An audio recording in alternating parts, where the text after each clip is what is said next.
I wasn't expecting Caitlin Clark to be coming back this early, but ESPN put out an article earlier this week kind of summing up. They was predicting Caitlin Clark to be back by August the 12th. Now, this just came out of the pipeline of the Indiana Fever front office. Let's pull it up right now. The Golden Goose is back on the court, and the basketball world is on edge. After weeks of silence and nonstop speculation, Caitlin Clark's injury status has been bumped to game-time decision, sending ripples through the entire WNBA. The Indiana Fever's franchise star, the league's undeniable ratings powerhouse, and the most influential figure in women's basketball is finally preparing to lace up her sneakers once more. Caitlin effing Clark is a game-time decision. She is a game-time decision. She is, as far as I'm aware, someone said she's listed as questionable on the app. Someone said on the app she's listed as questionable. But she is a game-time decision, apparently. Look, if we're going to be honest, no, she's a game-time. When Clark steps back onto the court, it's more than just a comeback from injury. It's a revival of the league's heartbeat. Without their golden ticket, the WNBA has been staggering, with viewership plunging like a rock from the sky. But now, the cavalry is arriving, and everyone in and around the league knows their livelihoods may ride on what happens next.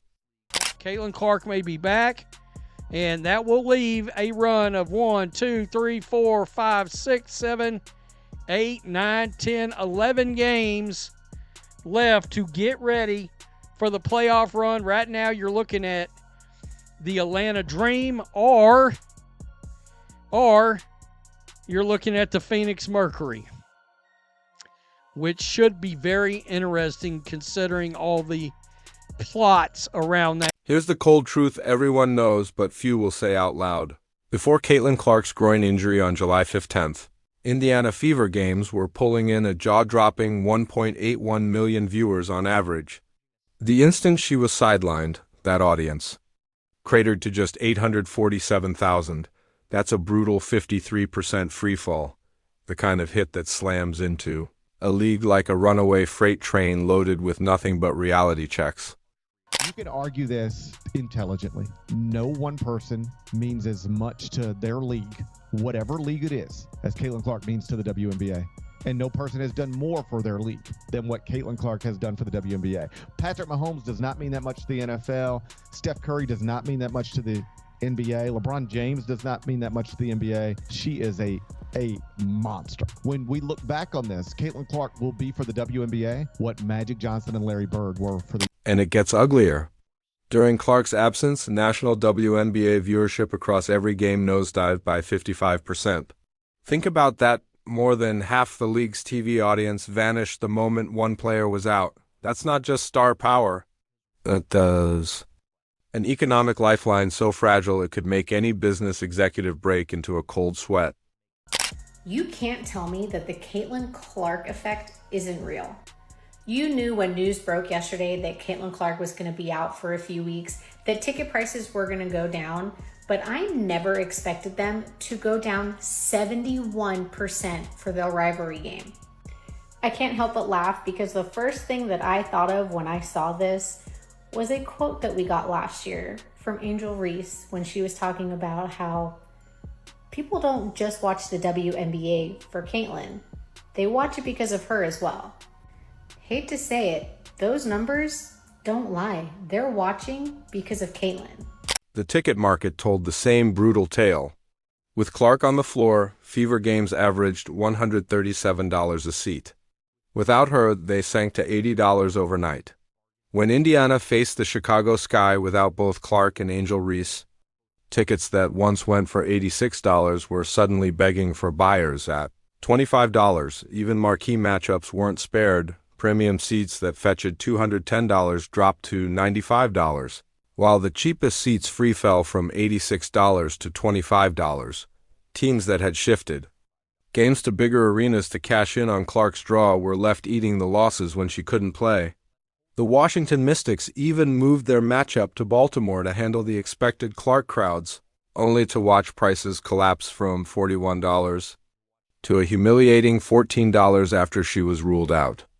Fever Sky tickets dropped 71% on TickPick after Caitlin Clark injury. The get-in price for the Chicago Sky versus Caitlin Clark's Indiana Fever game was $86 after Caitlin Clark's injury announcement is now down to $25. And you Angel Reese fangirls will still believe and think that Angel Reese is the reason why people are watching the WNBA. Sports economist Ryan Brewer estimated Clark's economic impact this season could hit $1 billion, and that's not hype for headlines. That figure factors in merchandising, tourism, TV contracts, and every revenue stream tied to a cultural phenomenon who transcends the sport itself. For the Fever, her presence alone was pegged at roughly $340 million, turning a once middling franchise into the league's crown jewel. And the ripple effects? They reach far beyond Indianapolis. I think we're on the verge of seeing Caitlin Clark become bigger than the sport herself. WNBA viewing attendance is up over 200% since she joined the league. The Indiana Fever actually are outselling the Pacers, averaging over 17,000 attendance per game. That's crazy. $1 billion is the estimated increase in WNBA valuation based on Caitlin Clark alone. $1 billion. Now, this is up about 25% from the total economic value. Crazy to see these kind of numbers. I think we're on the verge of seeing something like MJ Tiger, where the average consumer goes to the TV because of somebody. When Clark hits the road, ticket prices spike an average of 140%, with resale seats averaging $312 on StubHub's list of the 10 best-selling WNBA games this season. Every single one featured the Fever. Dick's Sporting Goods reported a 233% jump in WNBA merchandise sales year over year, while Fanatics saw league-wide merch sales explode by over 500%. Clark now ranks among the top 20 best-selling athletes in all of sports and sits sixth among basketball players, NBA stars included.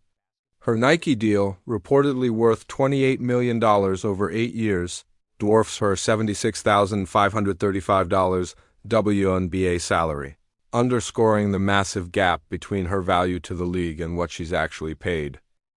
Caitlin Clark's agent, Aaron Kane, said Caitlin will never be paid what she's worth by the WNBA because it is quite literally impossible for them to pay her what she's worth. An economist at Indiana University Columbus calculated that Caitlin Clark was responsible for $36 million in economic impact to the city of Indianapolis, and that she is responsible for 27% of the entire WNBA's economic activity for this past season, including attendance, merchandise sales, and television. One player in a big league responsible for 27% of the economic. What makes Clark's looming return even more dramatic is the state of the Fever without her. Since she went down, the team has been in full crisis mode. On August 7th against the Phoenix Mercury, both backup point guards Ari McDonald and Sydney Colson suffered season-ending injuries, forcing Indiana to bring in 12-year veteran Odyssey Sims on a hardship contract. To their credit, the Fever have fought through it, going 6-4 over their last 10 games, including a 92-70 dismantling of the Chicago Sky while suiting up just 9 players. Kelsey Mitchell slid into the point guard role flawlessly, torching Chicago for 26 points, 8 assists, and just 1 turnover. Aaliyah Boston has been putting up video game numbers, hitting 78% from the field over a 4-game stretch without Clark, but here's the blunt reality everyone inside the organization knows. This is borrowed time. The Fever can hold the line without Clark, but they can't truly contend.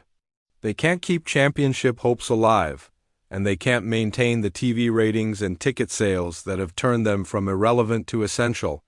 Even Sophie Cunningham has admitted they're a completely different team with Clark than without her. Now, if you're wondering about Odyssey, she is a guard, 5'8". She's a veteran, 33 years old. This is interesting. She's been an all-star. She's also was 2019 All-WNBA. 2014 All-Rookie team. She's had some good seasons in here, folks. No, she doesn't have a great history with the three-point shot. But if Caitlin Clark is coming back... Clark's recent sit-down on Sue Bird's podcast pulled back the curtain on the mental strain of carrying an entire league. She openly admitted feeling the weight of having to be on the floor, fully aware that every game she misses sends viewership and ticket sales into a tailspin. The pressure now goes far beyond her stat line. It's the knowledge that her health directly impacts hundreds of jobs, millions in revenue, and the direction of women's pro basketball itself, a text from her mother during this latest injury. Cut right to the heart of it. Asterisk, you've taken so much time for everybody else. You have to take time for yourself now. This isn't just a routine rehab. It's a superstar trying to reconcile her personal well-being with an economic engine that runs on her presence. Clark also detailed the added challenge of coming back without the luxury of a gradual ramp-up. Asterisk, it's not like I have a training camp to build up to my first game again. It's like, nope, you're tossed into game 30, go try to play well. She's navigating the unpredictable nature of soft tissue injuries while carrying the knowledge that every game she sits out costs multiple organizations real money. Being active and playing 4 games and then not, and like not feeling the best, and then like frustrated of like how hard I worked in the off season, and then like all I do is rehab and like continue to do this process and just like trying to trust that the best I can. And obviously there's really frustrating days, and there's days where like it's a little bit easier and like you're very, very motivated and like you're close to the finish line of getting back and being back. And then like it's not like I have a training camp to like build up to like playing my first game again. It's like, no, like you're tossed into game 30, like go try to play well. Like it's hard. Like when Clark finally steps back on the court and all signs say that moment is coming fast, expect nothing short of pandemonium. Her return game could easily rank among the most watched regular season contests in W history.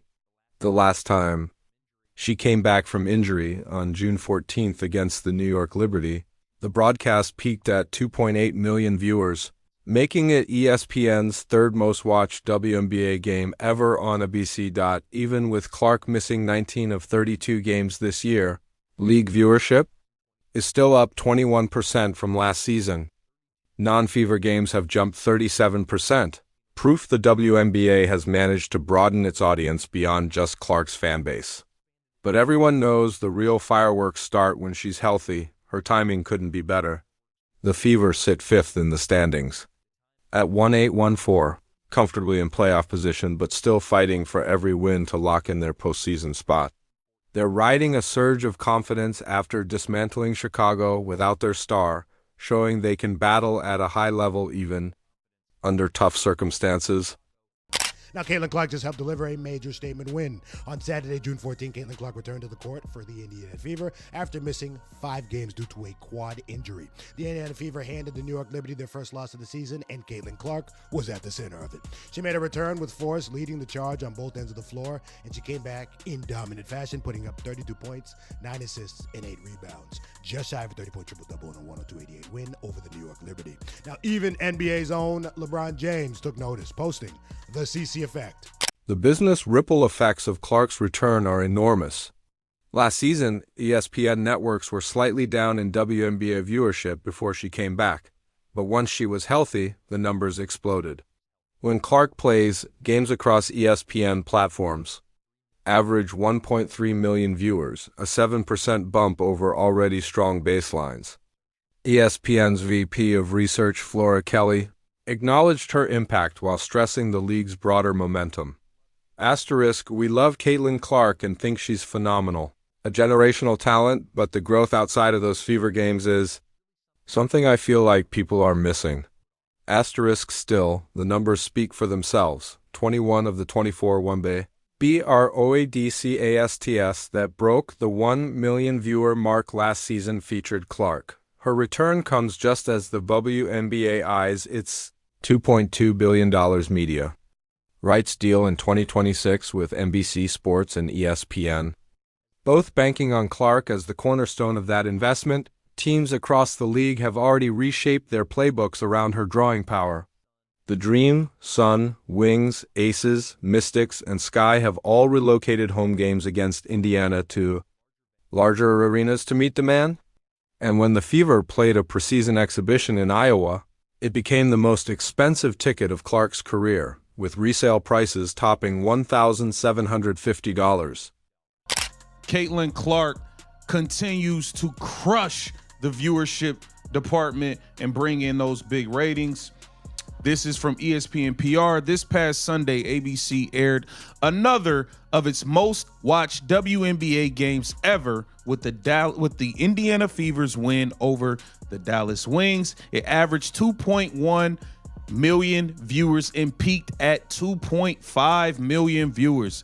WNBA on ESPN is up 7% from last season, man. What? The numbers are crazy. The numbers are crazy. She's a draw. What makes Clark's return so urgent for the Fever is that their championship window is far smaller than it appears. Even with back-to-back no 1 overall picks in Aaliyah Boston and Clark, the WNBA's salary cap and parity-driven structure make long-term dominance nearly impossible. Indiana has to strike while Clark is still on her rookie deal, and while the momentum she's generated is at full force, before the rest of the league catches up. Head coach Stephanie White knows exactly what's at stake, asterisk, the margin for error when you're talking about playing championship caliber teams is so small.